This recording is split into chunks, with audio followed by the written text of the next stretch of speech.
Hi everyone, welcome to Chapter 5 on employee motivation for the McShane textbook. This chapter we're going to provide an overview of how employees are motivated in organizations and highlight some motivational theories that can be applied in the workplace. So I like to start this chapter with a quote from Simon Sinek, one of my favorite authors. When people are financially invested, they want to return, and when they're emotionally invested, they want to contribute. I think that's such an important quote to start this class with, because we need to think beyond just money in terms of how we motivate our employees, because anyone can pay a lot of money, and with this war on talent, we really need to work harder to strive to engage our employees to be really committed to our organizations. And so let's maybe start there. As what is the concept of employee engagement? What we describe by this is employee engagement is employees' emotional and cognitive motivation with the company, particularly a focused, intense, and persistent and purposeful effort towards work-related goals. That's the way McShane describes it in this textbook. In layperson's terms, it's really about getting employees to love their job so that they stay longer and work harder. The way I like to describe it is the Tupperware effect. I call it the Tupperware effect because I'll just explain it. My theory is that when you see employees washing their Tupperware containers at 4:45 and getting their jackets on at 4:55 when the work day ends at 5 o'clock, they really don't care too much about the company. But those employees with the Tupperware effect that stay past 5, who don't mind lending a hand to a coworker to help them out because they're not finished their work, to lend a hand with other people, and they don't even notice that it's 5 o'clock by the time they have to leave. That's the kind of organization what you want to create, right? I also like to use what's used in Vancouver is largely the Hewitt engagement model, personally, because it's easy to remember and easy for people to survey with. And you really study 3 dimensions, which is say, stay, and strive. So the concept of say is that employees say great things. They're at the dinner party, they're out with their friends, and they talk about how much they love their company. They stay, so they don't just stay for 1 year and move on, but they actually stay for 5 years or 10 years. And then third, they strive. They, like the Tupperware effect, they basically hang around and really help out others and arrive early, work through lunch, because they just care and they love their job so much. And you can hire companies like Hewitt to do these surveys, which are quite expensive. If memory serves me correctly, I can't remember what it was, but I think back in the day it was $50K or something like that, but nowadays I'm not even sure because I haven't been involved in that kind of work for many years. So maybe somebody put in the comment box of how much a engagement survey is costing us nowadays in Vancouver. I think the thing though is, if you're a small organization, what do you do? And students ask me this all the time, is you can still do a Survey Monkey that's anonymous and ask for people's feedback on these 3 categories. And there's questions of asking, for example, do you tell your friends and families? Do you refer to the organization? Questions that you can ask about say, for example. And even a Survey Monkey tool can really tell you a lot about how engaged employees are. And why is this important? Because 33% of salary costs are typical costs associated with replacing an employee. So just to put this into perspective, if you're paying an employee $100,000, $33,000 is going to be the cost to recruit that replacement individual, and that's money that's basically burned away because it did nothing for this organization. And 75% of causes of employee turnover are completely preventable. And that's also a real issue too, because if they're preventable, we could have done a lot of work to make sure that our employees stay with us as well. You know, in this chapter of McShane, there are many different motivational theories that were discussed. There isn't one motivational theory that's better than most, and they all try to explain how employees are motivated at work and why they do things they do. For me, I think it's really important to start this chapter off with really understanding the drives and needs model. That is a critical element to understanding how to motivate employees. Because the way it works is drives are hardwired in the brain, innate and universal and produce emotions, where needs are goal-directed forces informed by self-concept, social norms, and experiences that we have. What this all means that if you don't understand what employees' self-concept is, what their ideas are and their identity are, what their social norms are, you really can't motivate them no matter how deep your understanding of motivational theories is. Because it's really important to understand their needs in terms of the goal-directed forces identified by their self-concept. And that's the key, is understanding your employees is key so that you can motivate them in ways that really engages them. So how do we, and so what I won't do in this class lecture of this Prezi slide is go into, in this YouTube video, is to describe in the Prezi slides every single different motivational theory, because we talk about Maslow's hierarchy of needs, intrinsic versus extrinsic styles, learned needs theory, foredrive, expectancy theory, and this summary video would end up probably being about 20 minutes long, so let's not do that. We just ask that you go through the Prezi slides and look at the different styles of motivational theories, and we'll debrief the pros and cons between each style during the class lecture. The next thing McShane talks about is how to change our employees' behavior. During this part of the lecture, we'll discuss what methods we can use to change our employees' behaviors. If we really understand our employees' motivations, we really can help adjust their performance to support deeper engagement and better performance that aligns with the organizational goals in the organization.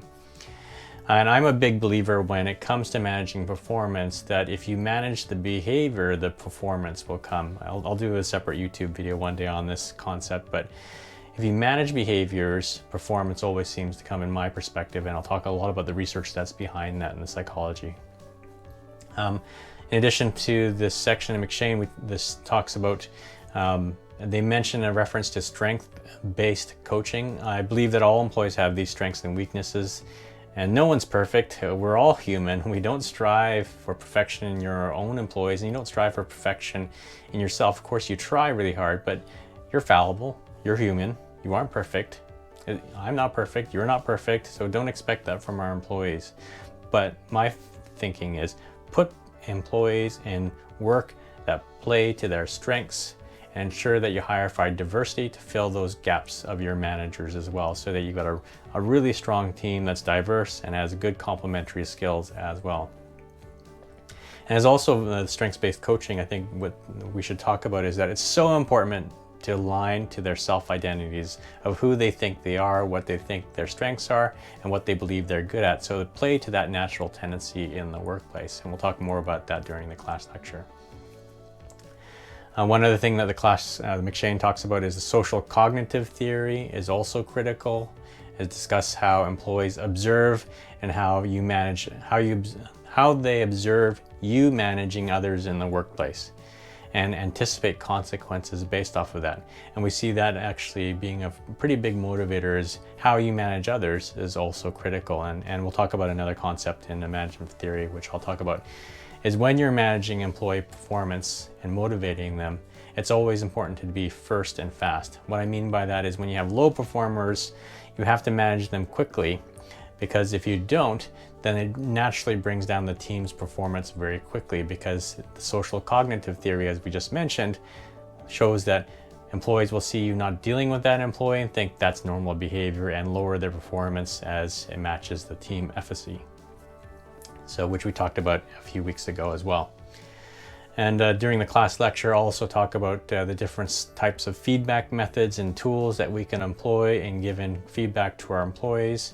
And I'll talk to you about some of my personal styles of feedback, which I'll share as well. Some additional perspectives that are outside of this textbook that I just wanted to share in this 10-minute video is really some additional motivational theories that the textbook doesn't really cover off. And in the Prezi slides, I just want to make a reference to some of the things that I've seen in the last 20 years or so that I've really loved. One is a book called Multipliers by Liz Wiseman, who identifies qualities of a motivational manager who are versus people that are diminishers and micromanagers, and that's a great book. You can see it in the Prezi slides. A Third Factor by Dr. Peter Jensen, who's a famous Olympic coach. He talks about some really important techniques in terms of motivating Olympic athletes, and one thing that I think he really brings to the table with igniting the third factor is the use of imagery. And we don't talk about that enough, and how important using imagery is every single morning to figure out what you want to achieve and imagining yourself doing it, so that it helps you motivate yourself to get it done. Positivity coaching, that book also in the Prezi slides, you'll reference that too. is that there's a lot of sociology research that comes and psychology research that shows that when you're coaching your employees, try to have a ratio of 3-to-1, this golden magic ratio of 3-to-1, where 3 positive comments to 1 negative comment or 1 coaching comment really works in terms of building your relationship with someone. And this came from relationship counseling, and what they saw was healthy couples and really successful couples showcased that they weren't always giving feedback, negative feedback to their partners, but they were generally having this ratio of 3-to-1 feedback in their relationships, which really created a healthy atmosphere between the two of them. So to put it, students ask, well, won't my employees see through this? And yes, to a certain degree they do, but the important thing is that if you're complimenting them, giving them strengths-based coaching, giving them positive reinforcement throughout the month, by the time we have to sit them down and give them some performance coaching, they're really excited to hear from you because they really like you and they really appreciate that you take care of them as well. So that 3-to-1 ratio is really key, and it comes from a lot of relationship counseling advice. So if I wish I had that during my first marriage as well. So anyways, I hope that helps. And then the next book I also want to talk about is The 1-Minute Manager. Is with Ken Blanchard. This book was probably my oldest book in my collection, by the way. It's getting old and dog-eared, but I love this book. I pick this book up all the time to remind myself around motivational theories. I think Ken Blanchard really nails it on the head. It was written in the 80s, and still other books are talking about these same theories written in different ways over and over again. You can go to a used bookstore and probably find one of these sitting on the shelf for like $2 or $3 and pick one up. I would totally recommend you picking up. And personally, I love going through antique bookstores. So take a few minutes and see if you can find this one on a hunt next time. And it talks about, Ken and Spencer talk about, the best minute I spend is the one I invest in people. So making sure if you're going to motivate employees, allocate the first 30 minutes of your morning to spend about people coaching and people management issues. And people feel good about themselves, produce good results, natural, good feedback, helping people reach their full potential.